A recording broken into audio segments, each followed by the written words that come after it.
Hello, ജോജുമാസ് kitchen ട്രിക്സിൻ്റെ പുതിയൊരു വീഡിയോയിലേക്ക് എല്ലാവർക്കും സ്വാഗതം. ഇന്ന് നമ്മൾ വന്നിട്ടുള്ളത് ഒരു നല്ല സ്നാക്കിൻ്റെ റെസിപ്പി ആയിട്ടാണ്. ഈ സ്നാക്ക് നിങ്ങൾ അധികം പേര് കഴിച്ചിട്ടുണ്ടാവാനുള്ള ചാൻസ് ഇല്ല. ഇതൊരു മാൽദീവ്സിൻ്റെ ഒത്തൻറ്റിക് ആയിട്ടുള്ള ഒരു സ്നാക്കാണ്. നമുക്ക് ഇഫ്താറിനൊക്കെ ഉണ്ടാക്കാൻ പറ്റുന്ന ഈ ഓയിലൊട്ടും പിടിക്കാത്ത ടൈപ്പുള്ള ഒരു സ്നാക്ക്. പേര് ഞാൻ പറഞ്ഞുതരാം. അപ്പോൾ ഇതിലേക്ക് വേണ്ട ഇൻഗ്രീഡിയൻസ് എന്ന് പറയുന്നത് ക്യാബേജ്, ക്യാപ്സിക്കം, സവാള, പച്ചമുളക്, പിന്നെ മുട്ട പുഴുങ്ങിയിട്ട് ഒന്നുകിൽ മുട്ട ചിക്കി എടുത്ത് അല്ലെങ്കിൽ മുട്ട പുഴുങ്ങി ഗ്രേറ്റ് ചെയ്തെടുത്തത്, പിന്നെ ചിക്കൻ ഇതേപോലെ ഒന്ന് എന്താ പറയണ ചിക്കനിൽ ഉപ്പും കുരുമുളക് പൊടിയും പിന്നെ മുളക് പൊടിയും കൂടെ ചേർത്തിട്ട് ഒന്ന് ഫ്രൈ ചെയ്തെടുത്ത ശേഷം അത് നന്നായിട്ട് ഒന്ന് പിച്ചിയെടുത്തത്.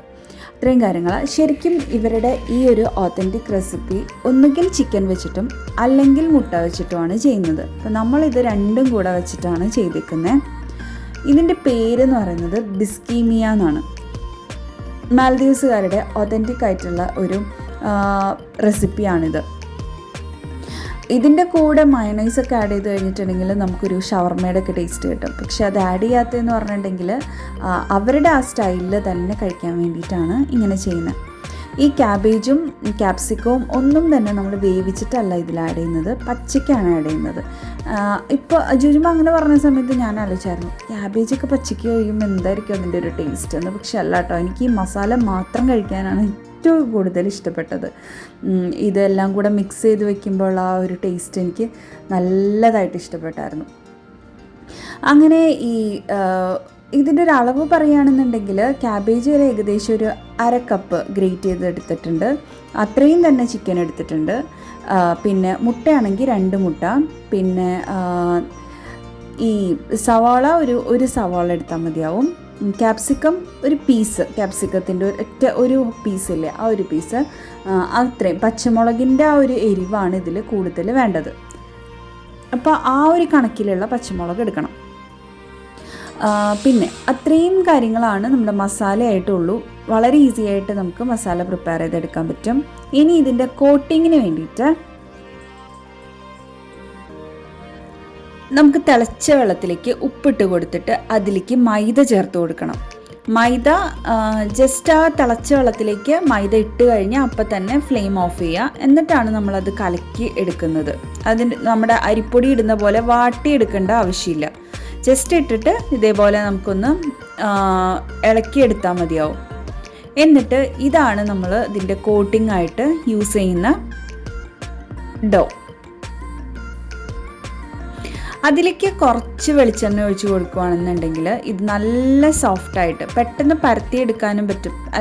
പെട്ടെന്ന് ഇത് കുഴച്ചെടുക്കാനും പറ്റും, പരത്താനും ഈസി ആയിരിക്കും, ഒപ്പം നല്ല സോഫ്റ്റും ആയിരിക്കും. അങ്ങനെ അത്യാവശ്യം ചൂടോടുകൂടി തന്നെ, അതായത് ഒരുപാട് ചൂടാറാതെ കുറച്ച് ചൂടോടുകൂടി തന്നെ കുഴച്ചെടുക്കുകയാണെങ്കിൽ നമുക്ക് വേഗം കുഴച്ചെടുക്കാൻ പറ്റും.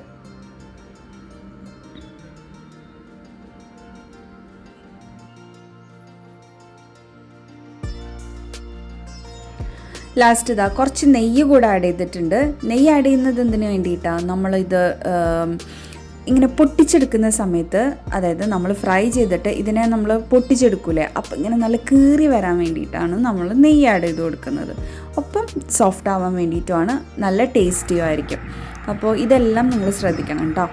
വെറുതെ വെള്ളത്തിൽ കുഴച്ചെടുക്കരുത്. ഇത്രയും കാര്യങ്ങൾ ചെയ്താലാണ് നല്ല ടേസ്റ്റി ആയിട്ടുള്ള ബിസ്കീമി ഉണ്ടാക്കിയെടുക്കാൻ പറ്റുന്നത്. അതിനുശേഷം നമുക്ക് ഇതേപോലെ ബോൾസ് ആക്കിയിട്ട് ഇതിനെ മാറ്റിയെടുക്കണം.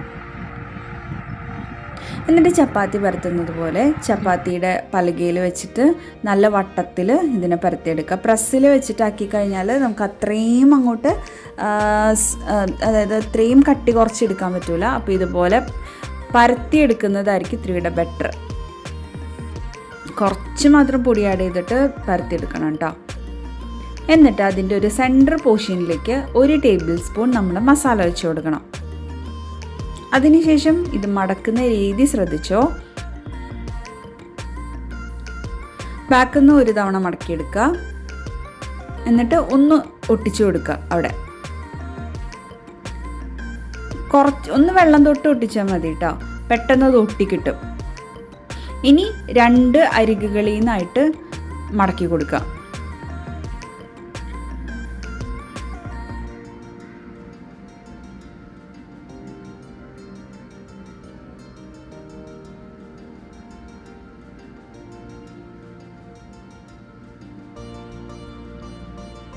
ഇനി ഇതേപോലെ മടക്കുക, ഒന്നുകൂടെ മടക്കുക. ഓക്കെ, അപ്പോൾ നമ്മുടെ മസാല അതിൻ്റെ ഉള്ളിൽ കറക്റ്റായിട്ട് ഇരുന്നു. ഇത് നമ്മൾ റോളിന് വേണ്ടി മടക്കൂലേ, അതേപോലെയൊക്കെയാണ്. ഇങ്ങനെയാണ് അത് ചെയ്തെടുക്കുന്നത്. ഒന്നുകൂടെ നോക്കാം.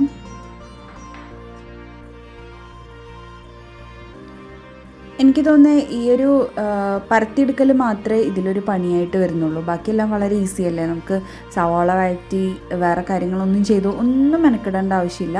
ആ ക്യാബേജും അത് ഗ്രേറ്റ് ചെയ്യേണ്ട ഒരു സമയവും പിന്നെ നമുക്ക് ഈ ഒരു കോട്ടിങ് പരത്തിയെടുക്കേണ്ട ഒരു സമയം അത്രേ ഇതിൽ വരണുള്ളൂ. അത്ര ഈസിയാണ്. നമുക്ക് നോമ്പിൻ്റെ സമയത്തൊക്കെ ഇഫ്താറിൻ്റെ ആ ടൈമിൽ വേഗം ഉണ്ടാക്കിയെടുക്കാൻ പറ്റുന്ന, പിന്നെ നമ്മൾ ഭയങ്കര ഹെൽത്ത് കോൺഷ്യസ് ആയിട്ടുള്ള ആൾക്കാർക്ക് ഈ ഓയിൽ ഭയങ്കരമായിട്ട് ഓയിലി ആയിട്ടിരിക്കാതെ അങ്ങനെ, എന്നാൽ കുറേ ആൾക്കാരുണ്ട് സ്നാക്ക് വേണം എന്നാൽ ഭയങ്കര ഓയിലി ആവാൻ പാടില്ല എന്നുള്ള രീതിയിലാണെങ്കിൽ നമുക്ക് ഇതുപോലെയൊക്കെ ഉണ്ടാക്കിയെടുക്കാം. അപ്പോൾ ഒട്ടും ഓയിൽ പിടിക്കാത്ത ഒരു ഐറ്റമാണിത്. എന്നുവെച്ചാൽ ഒരുപാട് ഇങ്ങനെ ആവിയിൽ പുഴുങ്ങിയ സാധനങ്ങൾ കഴിച്ച് ബോറടിക്കുമല്ലോ, അപ്പോൾ നമുക്ക് ട്രൈ ചെയ്ത് നോക്കാൻ പറ്റുന്ന ഒരു ഐറ്റമാണിത്. ഞാനെന്നൊക്കെ പറഞ്ഞു കഴിഞ്ഞാലും ഇതേപോലെ ഭയങ്കര നോമ്പിൻ്റെ സമയത്തൊക്കെ ഓയിലി ആയിട്ടുള്ള സാധനങ്ങൾ കഴിക്കാൻ ഒട്ടും ഇഷ്ടപ്പെടാത്ത ആളാണ്. പക്ഷേ ഇതും ഉണ്ടാക്കിയപ്പോൾ സംഭവം ഇത് ഫ്രൈഡാണ്, നമുക്കറിയാം അൺഹെൽത്തിയാണ്, എന്നാൽ പോലും നമുക്ക് ഒരു ഇടയ്ക്കൊരു ചേഞ്ചിനൊക്കെ നമുക്ക് ചെയ്ത് നോക്കാൻ പറ്റുന്ന, എന്നാൽ അധികം ഗിൽട്ട് ഫീൽ ഇല്ലാതെ നമുക്ക് കഴിക്കാൻ, കുറേ ഓയിൽ ഉള്ളിലേക്ക് ചെല്ലുന്നില്ല എന്നുള്ളൊരു സമാധാനത്തോടു കൂടി കഴിക്കാൻ പറ്റുന്ന ഒരു സ്നാക്കായിട്ട് എനിക്ക് തോന്നി കഴിച്ച സമയത്ത്. കാര്യം അങ്ങനെ നല്ലൊരു ടേസ്റ്റി ആയിട്ടുള്ള ഒരു ഐറ്റം. ബാക്കി നിങ്ങൾ ഉണ്ടാക്കി നോക്കൂ, അപ്പോൾ മനസ്സിലാവും. ഞാൻ ഇത്രയും പറയുന്ന അത്രയും ടേസ്റ്റി ആണെന്നുള്ളത് നിങ്ങളും ഉണ്ടാക്കി നോക്കൂ, അപ്പോൾ മനസ്സിലാവും.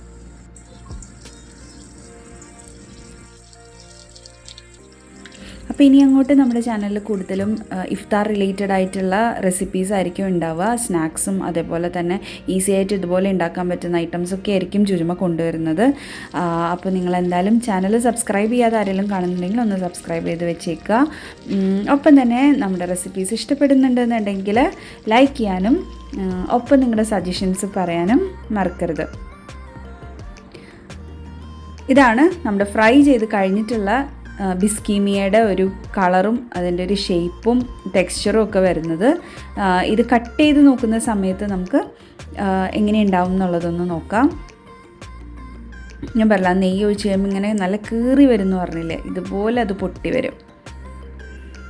നമ്മൾ കുത്തി നിറച്ചിട്ടില്ല അതിൻ്റെ അകത്ത് മസാല, ഒറ്റ ടേബിൾ സ്പൂൺ മസാലയേ ഉള്ളൂ. അതിൻ്റെ റോള് കണ്ടോ, നല്ല രസമില്ലേ കാണാൻ വേണ്ടിയിട്ട്.